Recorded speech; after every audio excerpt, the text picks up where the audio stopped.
Vamos a Romanos 5, hoy vamos a estudiar los primeros 11 versículos de este capítulo y vamos a leer toda la sección, oramos y comenzamos. Dice así, Romanos 5, verso 1.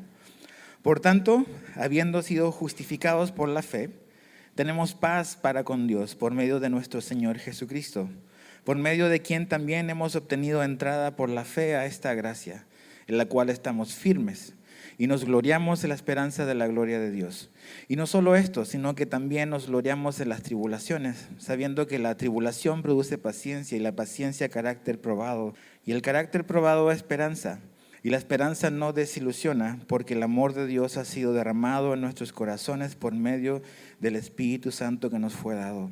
Porque mientras aún éramos débiles, a su tiempo Cristo murió por los impíos. Porque difícilmente habrá alguno que muera por un justo, aunque tal vez alguno se atreva a morir por el bueno.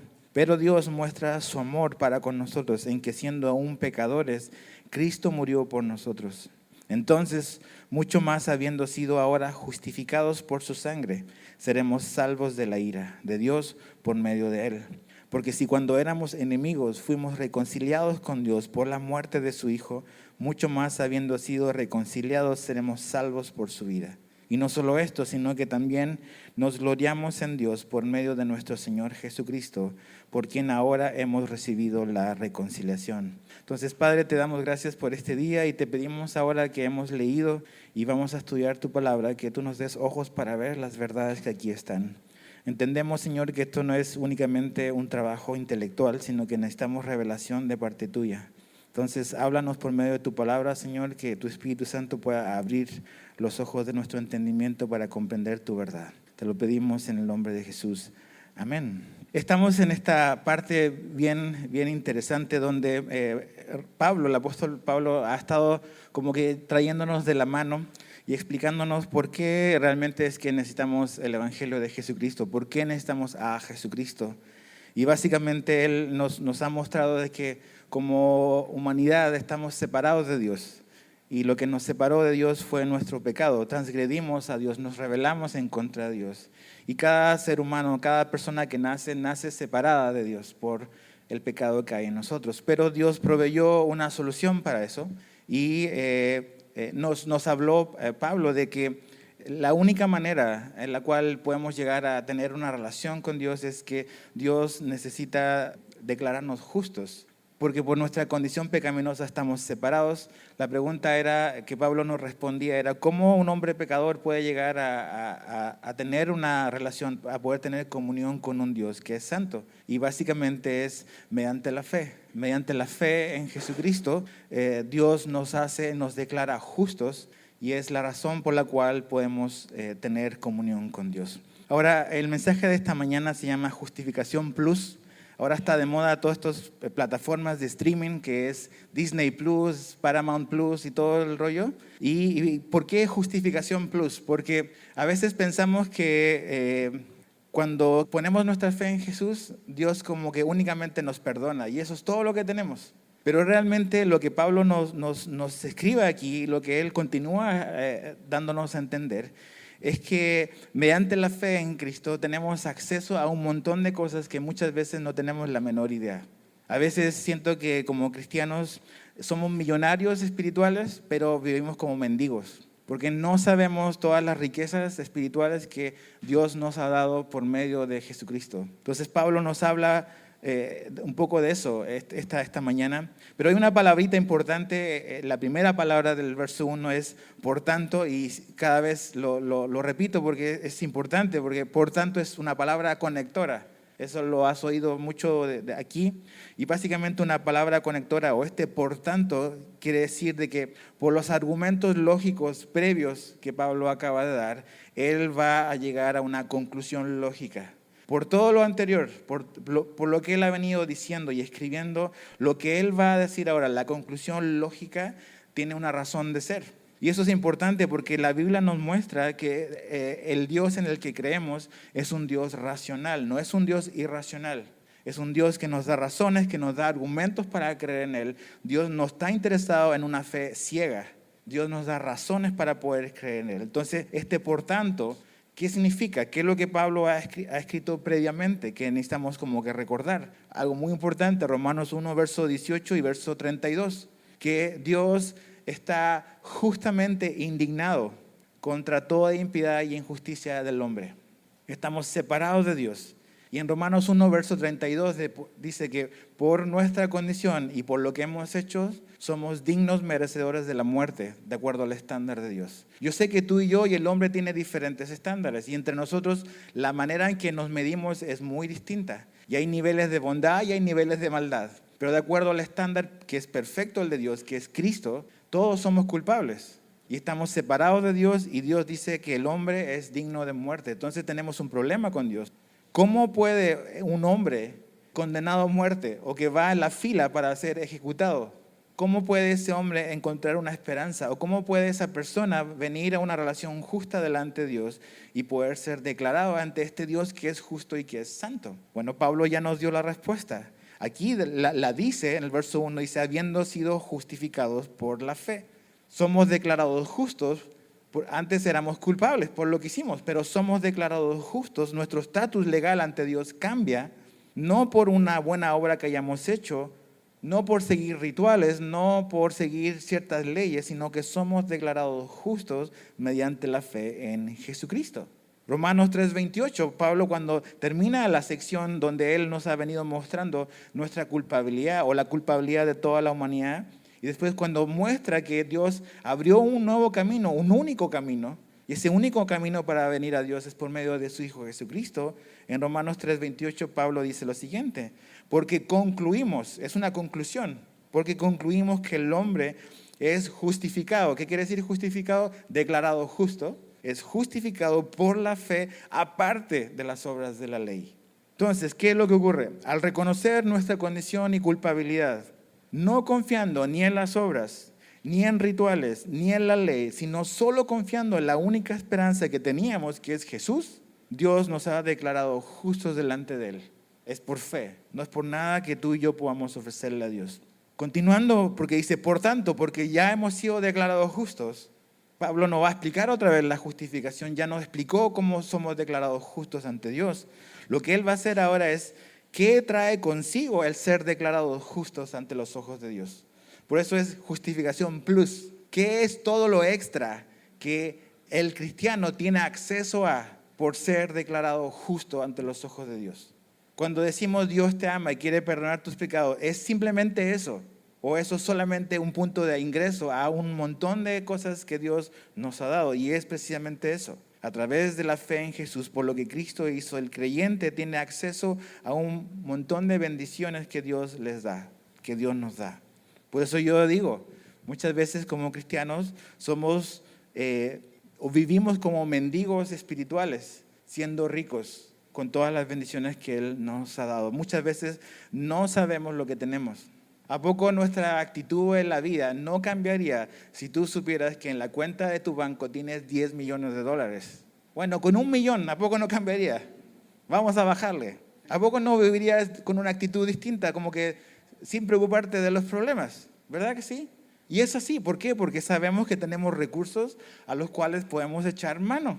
Pero muchas veces vivimos como cristianos derrotados, porque no sabemos o se nos olvida lo que tenemos en nuestra cuenta de banco espiritual, lo que Dios ya nos ha dado, lo que ya nos pertenece. Entonces, porque hemos sido declarados justo ante los ojos de Dios mediante la fe en Jesús, no por obras, no por rituales, no por seguir una ley, sino por confiar en Jesús, ¿a qué tenemos acceso? ¿Cuáles son los beneficios? Verso 1, el primer beneficio es, al final del verso 1 dice, tenemos paz para con Dios. Tenemos paz para con Dios. Entonces, ¿por qué tenemos paz para con Dios? ¿Qué quiere decir tenemos paz para con Dios? Reconciliar, una palabra que escuchamos a lo mejor regularmente, una reconciliación, reconciliar. ¿Qué significa reconciliar? Bueno, reconciliar significa restablecer o restaurar la relación entre dos partes que estaban en conflicto o separación. Reconciliar es restablecer o restaurar la relación entre dos partes que estaban en conflicto o en separación. Tú te has peleado con tu esposa y con tu esposo, seguro, yo lo he hecho. Con tus hijos, con tus hermanos, con tus amigos. Y cuando hablamos de reconciliación es llegar a un acuerdo donde ambas partes vienen a solucionar el problema. Entonces, el asunto es por qué necesitamos reconciliación, porque estábamos separados de Dios, porque en el Edén el hombre se rebeló en contra de Dios, le levantó el puño a Dios y quiso vivir una vida independiente. Y nos rebelamos contra su diseño, nos rebelamos contra Él, que es el dueño de todo el mundo y de todo el cosmos en el que vivimos, y lo ofendimos. Entonces ahí se rompió nuestra relación con Dios. Entonces necesitamos, ¿cuál es la mayor necesidad del hombre? Paz con Dios. Esa es la mayor necesidad que el hombre tiene. El hombre hoy en día, las personas andan buscando paz en su corazón. Y la búsqueda de la paz es algo que el hombre siempre ha estado buscando.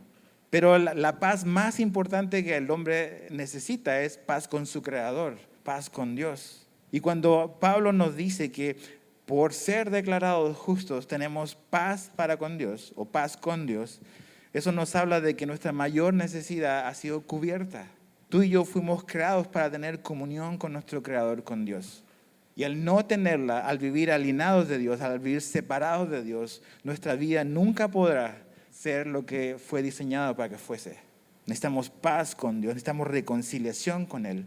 Mira lo que el apóstol Pablo escribió en Colosenses 1, versos 20 y 22. Y por medio de Él, dice, ¿por medio de quién? Por medio de Jesucristo.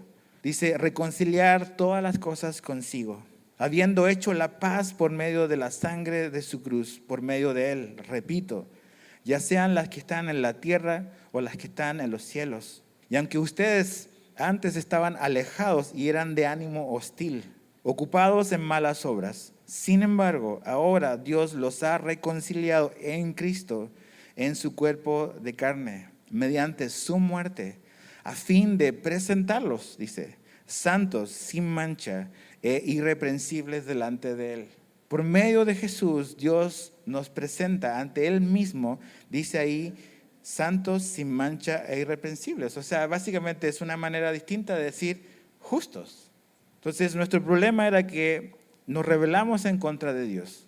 No vivimos de acuerdo a su palabra. Nos reíamos de Dios. Estábamos separados de Él y por eso éramos justos merecedores del juicio de Dios.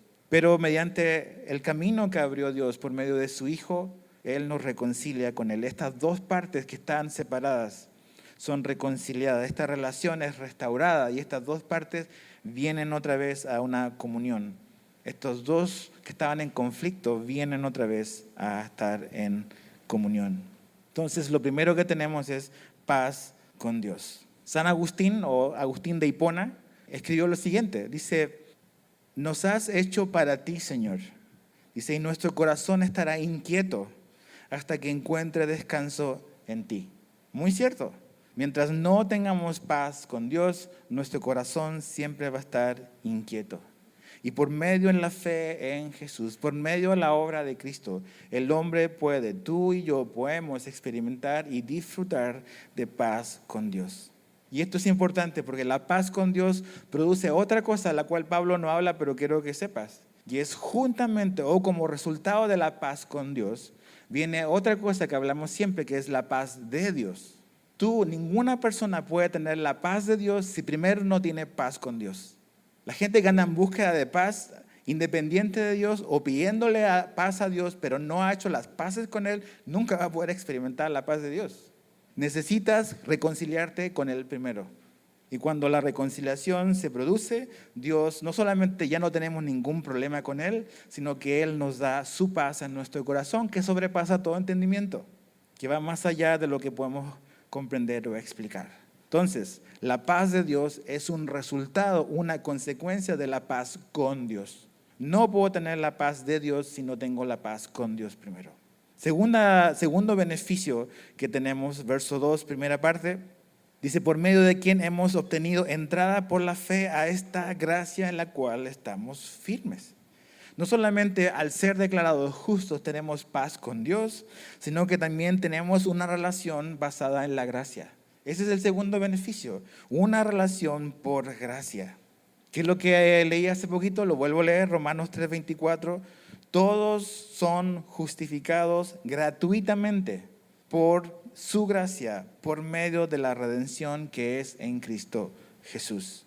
Esta palabra tan importante, este concepto bíblico que solo está en el cristianismo, ningún otro sistema de fe, ninguna religión conoce y entiende o ofrece la gracia, el favor inmerecido de Dios. Todas las religiones son un sistema de obras y de recompensas, pero la gracia solamente la encuentras ubicada y la encuentras en el cristianismo, porque es la única esperanza que teníamos de relacionarnos con un Dios que es justo. Entonces, por medio de Jesús, tenemos acceso a una relación con Dios, donde somos aceptados por Él y somos amados por Él solo por gracia. O sea, el favor de Dios gratuito e inmerecido. Muchas veces queremos tener una relación una relación con Dios basado en nuestro desempeño. Entonces, cuando tú quieres tener una relación con Dios basado en tu desempeño, esa relación va a ser lo más inestable que puedas tener. Porque tú sabes y yo sé que yo no doy el ancho. No doy el ancho con lo que Dios pide en su palabra. Yo sé que Dios pide que sea justo, pero no lo puedo hacer por mí mismo. No puedo vivir prácticamente una vida santa todos los días de mi vida. Entonces eso me descalifica. Entonces si tú hoy en día todavía estás pensando en que tu relación con Dios depende de tu desempeño, va a ser una montaña rusa tu relación con Dios. Porque van a haber días donde a lo mejor vas a más o menos ir bien, y es más o menos. Y van a haber días que van a ser terribles, que vamos a fallar miserablemente. Entonces, si tu relación con Dios está basada en tu desempeño, va a ser una relación miserable donde nunca vas a tener paz, nunca vas a tener seguridad. Y hay mucha gente así hoy que básicamente no sabe cuál es su estatus con Dios o delante de Dios, porque aún sigue pensando que depende de su desempeño, del desempeño personal. Pero aquí Pablo nos recuerda una verdad gloriosa, que esta relación con Dios del Nuevo Testamento es una relación que está cimentada y basada en la gracia. El favor de Dios hacia sus hijos, hacia los que han creído en Cristo, es un favor gratuito e inmerecido. Por eso Pablo dice que hemos obtenido entrada, verso 2, por la fe a esta gracia en la cual estamos firmes. Si la entrada a la relación con Dios dependiese de tu y de mi obediencia, no estaríamos firmes. Estaríamos inseguros, llenos de miedo y llenos de terror, porque no damos el ancho, y tú lo sabes. Pero porque esta relación con Dios es en la gracia, esa es la razón por la cual estamos firmes. Esta relación con Dios es firme y es una certeza porque es por gracia y no por lo que tú y yo tenemos que ofrecer. Muy importante. Segunda cosa, es una relación por gracia. Tercera cosa, la segunda parte del verso 2 dice, y nos gloriamos en la esperanza de la gloria de Dios. No solamente tenemos acceso a Dios y nuestra relación está basada en la gracia, sino que dice que nos gloriamos en la esperanza de la gloria de Dios. ¿Qué quiere decir eso? Básicamente quiere decir que el creyente, el que ha sido declarado justo, tiene una esperanza para el futuro. ¿Y cuál es la esperanza para el futuro? El cristiano tiene un futuro y un futuro glorioso. Y en el futuro que Dios nos ha prometido en la eternidad, el creyente puede gloriarse, puede alegrarse, puede gozarse. Porque Dios ha preparado cosas asombrosas para sus hijos, para los que han creído en Cristo en la eternidad. O sea, tú y yo sabemos muy poco. Sabemos mucho, la Biblia nos revela mucho. Pero creo que lo que sabemos es muy poco en comparación a todo lo que Dios tiene preparado para los que creen en Él. Mira lo que Pablo escribió en 1 Corintios 2:9. Sino como está escrito, cosas que ojo no vio, ni oído oyó, ni han entrado al corazón del hombre, son las cosas que Dios ha preparado para los que lo aman. O sea, tú y yo no tenemos la menor idea. O sea, tenemos una idea muy pequeña. Y la Biblia nos da cosas, nos muestra cosas o ciertas cosas que vamos a gozar en la eternidad. Pero eso no es nada en comparación a las sorpresas que Dios tiene para los que le aman. Es un futuro glorioso. Y esa es una esperanza que tenemos, que nuestro futuro no es incierto. A lo mejor en esta vida, en este mundo, no conocemos todos los detalles de nuestro camino, de nuestro viaje, de nuestra jornada. Conocemos cuál es nuestro destino, pero nuestro futuro en la eternidad es un futuro glorioso. Nos podemos alegrar por eso.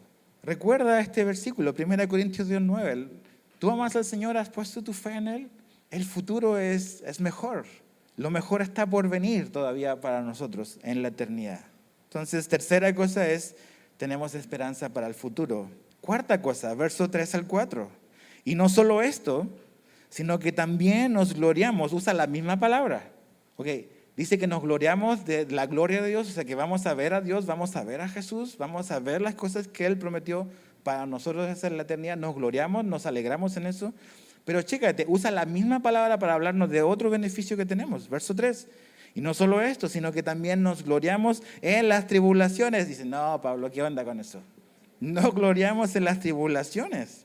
No, Pablo no sabe lo que es la vida en Cancún en el 2024 o en México. No, creo que nosotros no sabemos lo que era la vida teniendo a Nerón como emperador. ¿Te quejas del gobierno? Ok, Nerón. ¿Qué hacía Nerón? Bueno, encendió su jardín, no encendió Roma quemando cristianos.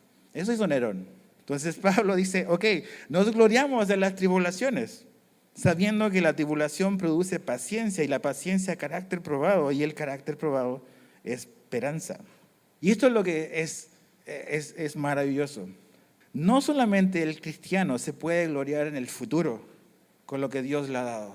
El cristiano puede gloriarse ahora también. El cristiano no solamente tiene una esperanza de un destino glorioso, sino que también el creyente tiene esperanza en el ahora. Ahora. Dice, y no solo esto, o sea, no solamente la gloria y el destino glorioso del futuro. Veremos a Dios, veremos a Jesús. Tenemos todas estas bendiciones en el futuro, pero también dice ahora, nos podemos gloriar en el ahora. La esperanza del cristiano no es algo que solo está conectado a la eternidad. Sí lo está. Pero también la esperanza del cristiano tiene implicaciones en el aquí y en el ahora. Ahora, ¿qué nos dijo Jesús en la Biblia? Jesús dijo en Juan 16:33 que en el mundo íbamos a tener ¿qué? Aflicciones. Esa es una promesa de Jesús. No son las que subrayamos en la Biblia, pero es una promesa de Jesús. Jesús nos prometió que en este mundo íbamos a tener aflicción. Jesús no tenía letra chica, no era falsas promesas de campaña. No. En este mundo vamos a tener aflicciones. ¿Por qué en este mundo tenemos aflicciones? Bueno, tenemos aflicciones porque, número uno, vivimos en un mundo caído. Un mundo que ha sido afectado y trastornado por el pecado desde la caída de Adán y Eva. Este mundo no es lo que tenía y lo que Dios pensó originalmente. Este mundo fue trastornado por el pecado y la maldad entró y por eso hay sufrimiento en este mundo. Por eso sufrimos.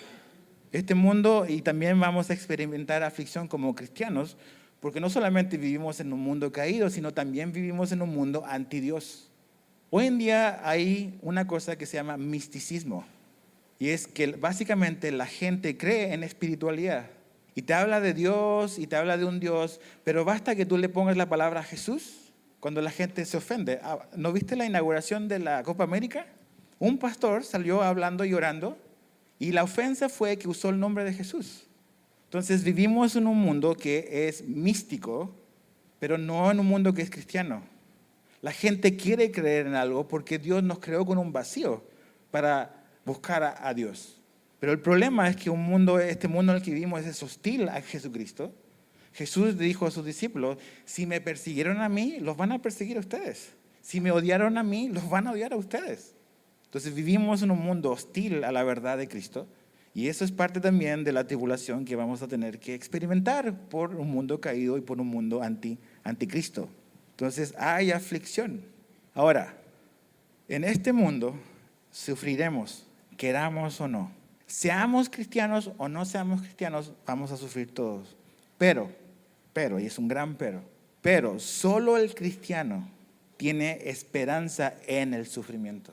Quiero que vayas conmigo y adelantes un poquito a Romanos capítulo 8. No me voy a profundizar en eso, pero es una verdad que Pablo nos va a decir un par de semanas más adelante. O quizás meses a la velocidad que vamos. Romanos 8:28. Y sabemos que todas las cosas cooperan para bien. ¿Qué es lo que no dije aquí? Me faltó algo importante. Sabemos que a los que aman a Dios, todas las cosas cooperan para bien. Esto es para los que son llamados conforme a su propósito. Y esa es la verdad. En este mundo todos vamos a sufrir. Queramos o no, seamos cristianos o no.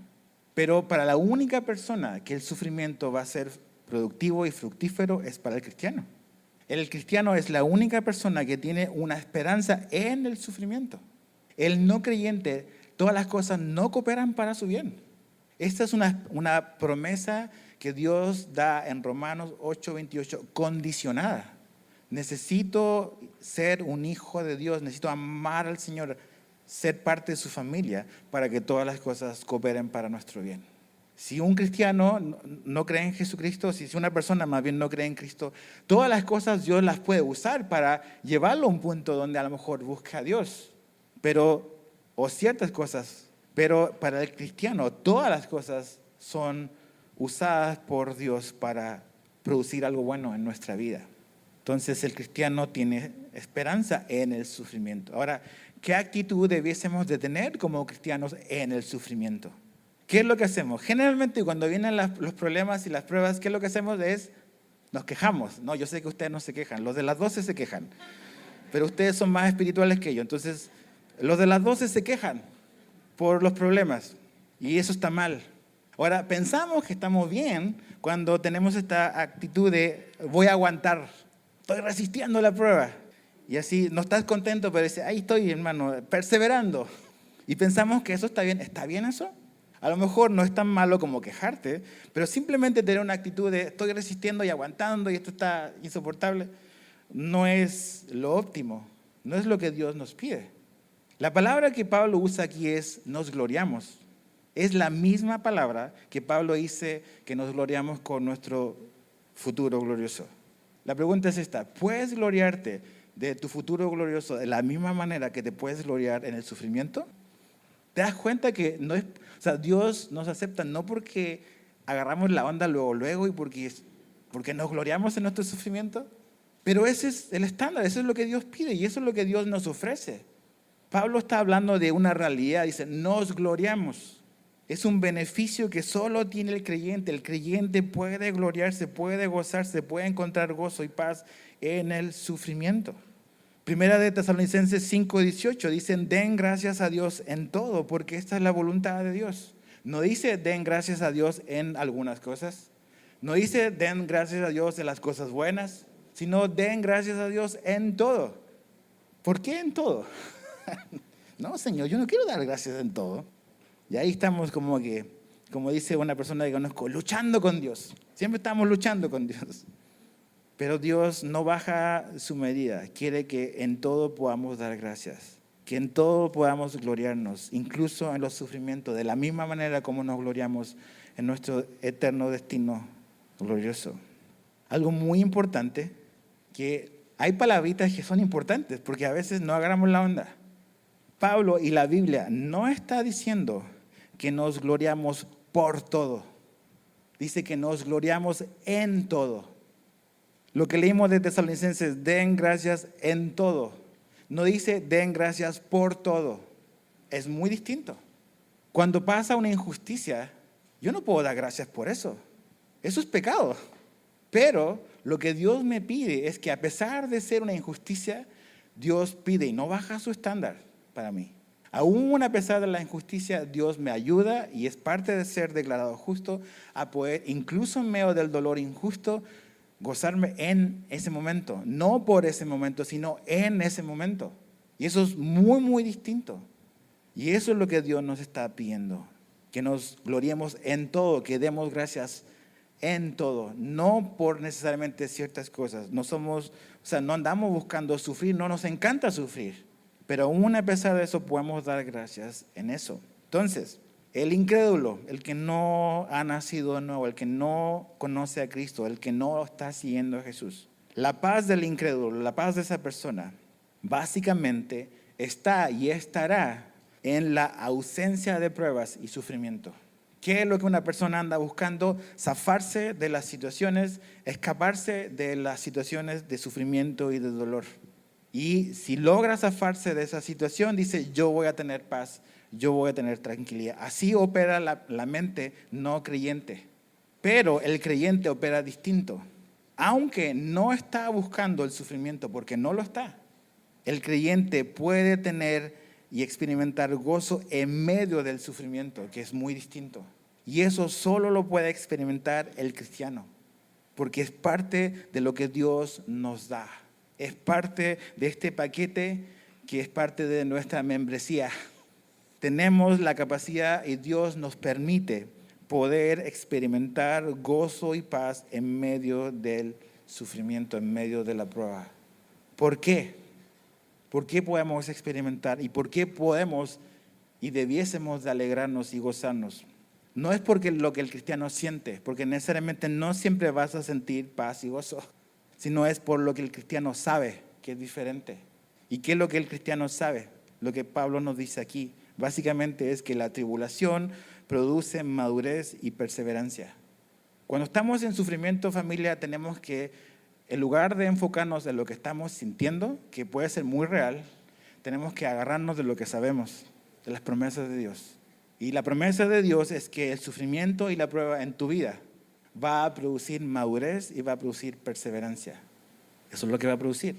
Cuando decimos, Dios, sácanos de este problema, en realidad algunas veces significa, Dios, no quiero madurar, no quiero madurar.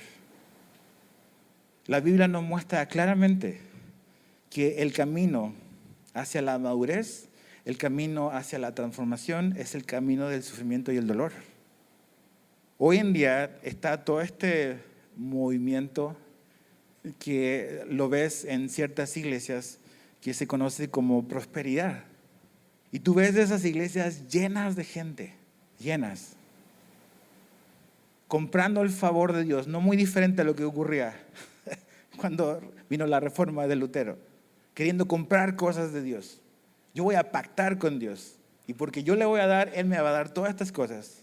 Jesús dijo, en este mundo vamos a tener aflicción y es parte del plan de Dios para nuestra vida. Porque esa es la forma en la que vamos a madurar y vamos a crecer. Necesitamos viento en contra para poder crecer y madurar. Sí, hay tiempos donde las cosas van a estar tranquilas, pero recuerda, esta no es nuestra casa. Este mundo no es nuestro hogar.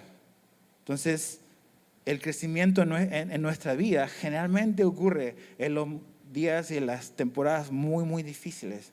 La prosperidad no trae madurez, no trae crecimiento. Se puede disfrutar, sí, y gracias a Dios por tiempos como esos. Pero lo que trae perseverancia, lo que trae cambio en la vida de un cristiano es el dolor y el sufrimiento y las pruebas. Eso es lo que la Biblia enseña. Mira lo que Santiago 1, 2 al 4 dice. Tengan por sumo gozo, o sea, ¿qué onda? Yo pensé que solo era Pablo. Santiago también tiene la misma idea. Ok, tengan por sumo gozo, hermanos míos, cuando se hallen en diversas pruebas. Ok, no es una, son muchas. Plural, no singular. Sabiendo, usa la misma palabra. Lo mismo que dice Pablo, sabiendo. No dice sintiendo, sabiendo. Sabiendo que la prueba de su fe produce, no dice quizás va a producir. Es una certeza, produce paciencia. Dice, y que la paciencia tenga su perfecto resultado para que sean perfectos y completos sin que nada les falte. ¿Cómo llegamos a ese estado donde somos declarados, somos perfectos y completos? Donde no nos falta nada en nuestro carácter. La prueba. Y por lo que yo sé, no por lo que siento, por lo que yo y tú sabemos, podemos alegrarnos porque Dios está produciendo algo bueno en tu vida. 2 Corintios 4, versos 16 al 18. Dice, por tanto, no desfallecemos, antes bien, aunque nuestro hombre exterior va decayendo, sin embargo nuestro hombre interior se renueva día en día. Pues esta aflicción leve y pasajera nos produce un eterno peso de gloria que sobrepasa toda comparación, al no poner nuestra vista en las cosas que se ven, sino en las que no se ven, porque las cosas que se ven son temporales, pero las cosas que no se ven son eternas. Pablo viene de nuestro futuro y nos dice, eso que tú piensas que es eterno y que esta prueba va a durar para toda la vida, dice Pablo, no, es temporal, es leve. Pero es leve comparado a qué, es temporal comparado a qué.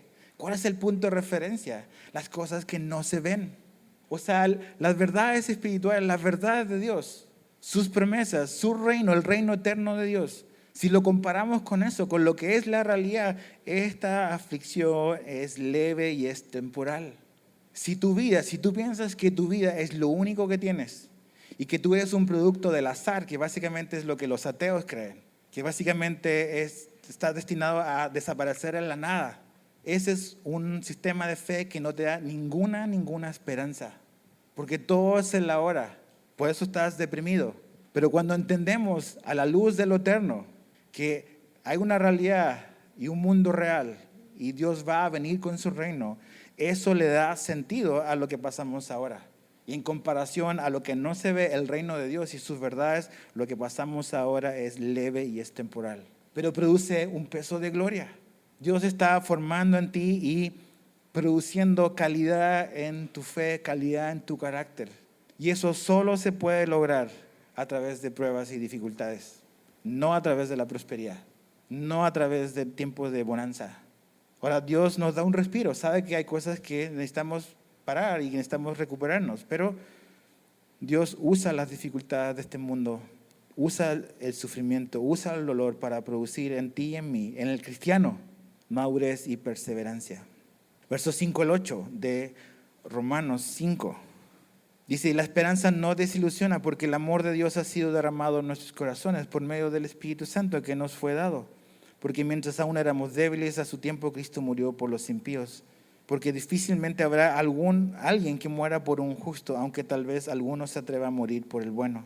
Pero Dios demuestra su amor para con nosotros en que siendo aún pecadores, Cristo murió por nosotros. ¿Cuál es la penúltima bendición? Es que somos amados. Somos amados por Dios. Verso 5. Ahora, lo que Pablo nos responde es, ¿cómo sabemos que Dios nos ha amado? ¿Cómo sabemos como cristianos que Dios nos ha amado? Bueno, dice el verso 5, nos da la respuesta, y es que Dios derramó su amor en nuestro corazón. ¿Y cómo ha derramado Dios su amor en nuestro corazón? Mediante el Espíritu Santo. El Espíritu Santo es el agente a través del cual Dios nos hace experimentar y nos expresa su amor, el Espíritu Santo.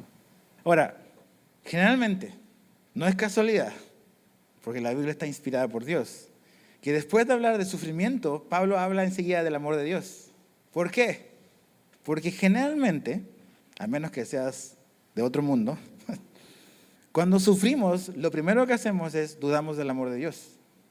Y decimos, ¿cómo es posible que me esté pasando esto si yo soy un cristiano, soy un hijo del gran rey, soy una princesa de Dios? ¿Por qué me tiene que pasar esto? Porque no hemos leído nuestra Biblia, por eso. Jesús no nos prometió una vida libre de preocupaciones, libre de dolor, libre de sufrimiento. Pero como ya sabemos, podemos experimentar gozo en medio del sufrimiento, en medio de la prueba. Entonces, generalmente, cuando sufrimos, dudamos del amor de Dios. Pero ¿qué es lo que la Biblia nos dice? La Biblia es, y Dios hace estas cosas que parecen una contradicción. Y lo que Pablo nos está escribiendo aquí es que el sufrimiento, y en el sufrimiento, es el mejor lugar donde podremos experimentar el amor de Dios. Parece una contradicción. Como amar a tu enemigo lo es. Como todas las cosas de Jesús. Mira lo que escribió el salmista, Salmo 34, 18. Cercano está el Señor. ¿A quién? A los quebrantados de corazón. Y salva a los abatidos de espíritu. ¿Cuándo experimentamos la cercanía del Señor? ¿Cuando estamos seguros de nosotros mismos? No, cuando nuestro corazón está roto. ¿Por qué? Porque generalmente cuando estamos tranquilos, ¿buscamos al Señor? No.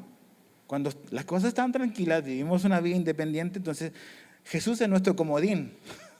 Básicamente cuando lo necesito, lo agarro y lo uso. Entonces, a lo mejor Dios dice, bueno, si esa es la manera en la que vas a querer acercarte, pues a lo mejor ese es el botón que tengo que apretar. Cercano está el Señor a los quebrantados de corazón. 2 Corintios 1, versos 3 al 5. Pablo escribe esto y vaya que él sabía, Pablo tenía un doctorado en sufrimiento. Bendito dice sea el Dios y Padre de nuestro Señor Jesucristo, Padre de misericordias y Dios de toda consolación, el cual nos consuela en algunas de nuestras tribulaciones, no, en todas nuestras tribulaciones, para que también nosotros podamos consolar a los que están en cualquier aflicción, dándoles el consuelo con que nosotros mismos somos consolados por Dios. Porque así como los sufrimientos de Cristo son nuestros en escasez, no, abundancia. Porque así como los sufrimientos de Cristo son nuestros en abundancia, así también abunda nuestro consuelo por medio de Cristo. Pablo dice, ok, cuando estamos sufriendo, Dios nos promete algo siempre. Y es que en cada uno de nuestros sufrimientos Dios nos ha prometido su consuelo. No hay tribulación, no hay dolor que Dios no sea capaz de consolar. Dios no está diciendo que nos va a sacar de todos nuestros sufrimientos, pero sí nos está prometiendo que Él nos va a consolar en todos. ¿Y por qué a veces Él permite que pasemos por sufrimiento? No tengo todas las respuestas, no lo sé. Hay muchas cosas que no sé. Pero aquí me muestra que es muy probable que muchas veces Dios permita tribulaciones en nosotros para que tú y yo experimentemos su consuelo, para que nos sintamos amados por Dios. Si no estás sufriendo, ¿cómo vamos a poder experimentar su amor? Cuando estamos destrozados, cuando nos trapearon por el piso, cuando nos engañaron, cuando nos traicionaron, cuando pasó esto terrible en tu familia, con tus hijos, con tus papás, que no entendemos por qué Dios lo permitió, pero Dios lo va a usar y va a derramar su amor de una manera en que nunca la habías sentido antes. En ese momento, no hay nada que esté fuera o más allá de la capacidad de consolación de nuestro Dios. ¿Pero por qué lo hace? Pablo dice que Dios nos consuela en todo para que nosotros después podamos consolar a otros. Tu sufrimiento, tu dolor nunca es solo para ti. Nunca es solo para ti. Cuando tú estás pasando, cuando yo estoy pasando por eso, Dios me está consolando. Dios no solo está pensando en ti, está pensando en un montón de gente al cual tú vas a animar y vas a consolar y vas a fortalecer y vas a apuntar a la persona que te consoló a ti para que también los pueda consolar a ellos. No debemos de ser egoístas con nuestro dolor. Dios nos va a consolar para que tú puedas consolar. Entonces, somos amados por Dios. ¿Cómo lo sabemos? Dios nos derrama su Espíritu. Y al derramar su Espíritu nos da su amor. ¿Cómo sabemos que Dios nos ha amado? Pablo sigue hablando. Y básicamente del verso 6 al 8 dice que Dios nos dio a su Hijo Jesús. Esa es la manera en la que sabemos que Dios nos ha amado. Que Dios nos dio a su Hijo Jesucristo. A ver, ustedes que son papás, o sea, no me dejarán mentir, yo también soy papá de uno. ¿A poco daríamos nuestro hijo por una buena persona? ¿Por una buena persona? Nunca. ¿Daríamos nuestro hijo por alguien, por un criminal espantoso y horrible? Menos. Entonces, ¿por qué dudas del amor de Dios? Si Dios dio a su hijo por una persona como tú y yo. Esa es la manera más contundente en que la Biblia nos muestra cuánto nos amó y cómo nos amó Dios y cómo sabemos que nos amó. Otra vez, no es así como que necesariamente, ay, lo siento en mi corazón, sino es lo que sé, las verdades que sé, de dónde me debo de agarrar. Mira la cruz, ahí está el amor de Dios por ti. Entonces, la pregunta es no solamente cómo sabemos que Dios nos amó, sino cuándo nos amó. Y Pablo usa 4 cosas que me vuelan la cabeza de cómo y cuándo nos ama Dios o cuándo nos amó. Verso 6, cuando éramos débiles. Eso se puede traducir como incapaces, cuando no teníamos ninguna capacidad, absolutamente ninguna capacidad de escaparnos del hoyo en el que estamos, de salir del problema que creamos. Cuando no había ninguna capacidad en nosotros para arreglar el problema, en ese lugar y en ese momento Dios nos amó. Verso 6, segundo lugar cuando Dios nos amó, cuando dice éramos impíos. O sea, eso quiere decir siendo malvados. Siendo malvados, Dios nos amó. Verso 8, siendo pecadores. Dios nos amó siendo aún pecadores. Dios no te amó cuando estabas haciendo tu devocional, cuando estabas orando, cuando estabas yendo a la iglesia. Dios te amó cuando eras débil, cuando eras impío y cuando eras aún un pecador. Dios nos amó. Verso 10, la cuarta y última. ¿Cuándo nos amó Dios? Cuando éramos sus enemigos. Cuando tenías el puño levantado en contra de Dios. Cuando no te interesaba Dios. Cuando veías a Dios como tu enemigo, Dios decidió amarte y amarnos. Ese es el amor de Dios. Verso 6, verso 8 y verso 10.